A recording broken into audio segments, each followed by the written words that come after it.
বনাই যে বসে আছে।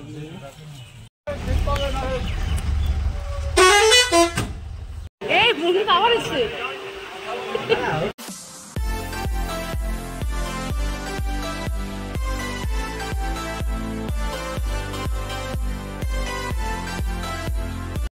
গুড মর্নিং, আমি সীমা। তোমাদের প্রত্যেককে জানাই আমার চ্যানেল ও পেজে স্বাগত। আশা করছি ঈশ্বরের কৃপায় তোমরা যে যেখানে আছো সুস্থ আছো ও ভালো আছো। জানো তো, আজকে ভোর 4:30 ঘুম থেকে উঠেছি, কিছুতেই ঘুম ভাঙছিল না। আসলে কি বলতো, সকালে ওঠা অভ্যাসটা পুরো নষ্ট হয়ে গেছে। কি করব, কিছুই করার নেই। এই তো রেডি হয়ে গেছি, বাইরে থেকে একটু শুট করেছি। চলো এবার দেখি তোমাদের দাদা কি করছে। ও মা, ওরও হয়ে গেছে, ভালোই হয়েছে গো। মানে তাড়াতাড়ি বাসটা ধরতে হবে। বাসটা এই 5টা 15 মিনিটে ছেড়ে দেবে। আর আমরা ঠিক 4:30 উঠেছিলাম। সবকিছু রেডি হয়ে গেছে, আর কিছু জামা কাপড় এখনো বাকি আছে। ও ওইগুলো রেডি করে পরে আসুক। আমি আর আমার মেয়ে আগে বাস স্ট্যান্ডে চলে যাই। তারও আগে পাপা গেছে। বাবা যাবে কলকাতায়, একটু কাজ আছে। আমার সাথে যাচ্ছে ঠিকই, কিন্তু আমার বাড়ি মনে হয় আর ঢুকবে না। আর এই দেখো, বলতে বলতে বাস স্ট্যান্ডে পৌঁছে গেছি। আসলে কি বলতো, বাইকে কি বেশি সময় লাগে? ভাই দিয়ে গেল, আর টোটো ধরে আসতে গেলে একটু অপেক্ষা করতে হতো। আর এসে দেখি সব সিট ফাঁকা। একটা সিটে সোনাইকে বসাবো। তার আগেই ভাবলাম একটু ক্যামেরা করি। বাবাকে একটু হেল্প করে বললাম, বাবা একটু ক্যামেরা করতে হবে। করে দিয়ে রেগে ঠেগে এই দেখো জানলার এক কোনায় বসে আছে। আসল কথা কি বলতো, বাচ্চা না, আর ওরও খুব একটা সকালে ওঠা অভ্যাস নেই, তাই ঠিকঠাক ঘুম হয়নি। আর ঘুম না হলে কারই বা ভালো লাগে? আমারও ভালো লাগছিল না। কিন্তু অনেকবার ওকে বলেছিলাম চল গতদিন বিকেলে চলে যায়, কিছুতেই গেল না। এখন কষ্ট করে যেতে হবে। এইদিকে আবার কৃষ্ণনগর থেকে ট্রেন ধরবো, ওখান তো আবার অফিস টাইম শুরু হয়ে যাবে, ভিড়ও হবে প্রচন্ড। বেশ অনেকদিন থাকলাম, একসাথে গরমের ছুটি কাটানো হলো, আবার বোনের বিয়ে খাওয়া হলো। আর এই মাত্র বাবা উঠলো। আর এই দেখো সোনের পাশে বসে পড়েছে। দেখেছো বাসটা পুরো ফাঁকা। আর কিছু প্যাসেঞ্জার হয়তো হবে, পুরোপুরি ভর্তি হবে না। ওই তেহট্ট পার হবে, তারপরে সব। আর এই দেখো বলতে বলতে তোমাদের দাদাও চলে এসেছে। তাহলে চলো পথের সাথে চলো, আমার সাথেই চলো।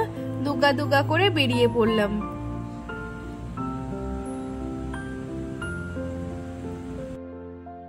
তারপরে জানো তো, যেই তেহট্টটা পার করলাম, কখন যে ঘুমিয়ে পড়লাম কিছুই বুঝতে পারলাম না।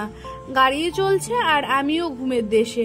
তারপর উঠলাম যখন, উঠে দেখি প্রায় কৃষ্ণনগরের কাছাকাছি। আর ঘুম থেকে ওঠার পরে না আমার মুডটা পুরো অফ হয়ে গেল। এটা আমার ছোটবেলার স্বভাব বলতে পারো। ঘুম থেকে উঠলে আমার মুখ চোখ কালো থাকবে, আর একদম হাসি কান্না ঠাট্টা কিচ্ছু ভালো লাগে না। আবার তো দুই এক সময় অকারণে বসে বসে কান্না করতাম জানো। তারপরে ঘুম থেকে ওঠার পরে আবার ভাবলাম তাহলে একটু ক্যামেরা করি। আমার ক্যামেরা তো আমাকেই করতে হবে। আমার কর্তা পাশে থাকলেও কখনো ক্যামেরা করে দেবে না।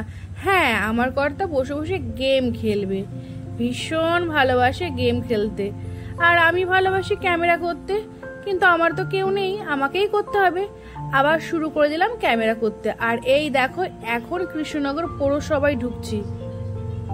এবার আর কি, এগিয়ে যাব, একটু গেলে স্টেশন পাবো, টিকিট কাটবো আর বসে পড়বো সিটে। বাবা, যেমন করে বলছি যেন ট্রেনটা আমার ব্যক্তিগত সম্পত্তি। আসলে কি বলতো, কথায় কথায় বেরিয়ে গেল। আর দেখি সিট পাই নাকি। হ্যাঁ, অনেক দৌড়ে ধরে ধরে পেয়েছি, কিন্তু আজকে ট্রেনটা প্রচন্ড ভিড় ছিল। ওই ডেলি প্যাসেঞ্জারের চাপ থাকে না, এই সময় পেয়েছি দুটো সিট, কোনো রকমে পেয়েছি। হয়তো লেডিসে উঠলে পেয়ে যেতাম, কিন্তু আমরা এতটাই দেরি হয়ে গেছিল না, লেডিসে গিয়েও পেতাম না।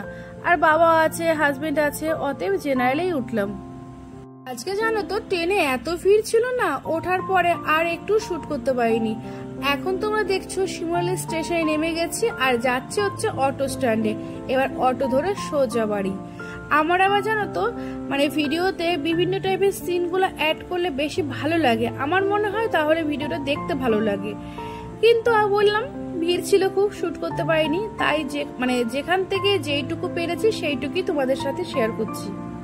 এই সময় তো অটোতে তেমন একটা ভিড় থাকে না, শুধুমাত্র একজন প্যাসেঞ্জার উঠলো, তা আবার সামনে থেকে উঠলো। আর আমাদের এখানে কেউ নেই, আমরা বেশ আরাম করে ভালো করে এখন বাড়ির দিকে রওনা হচ্ছি।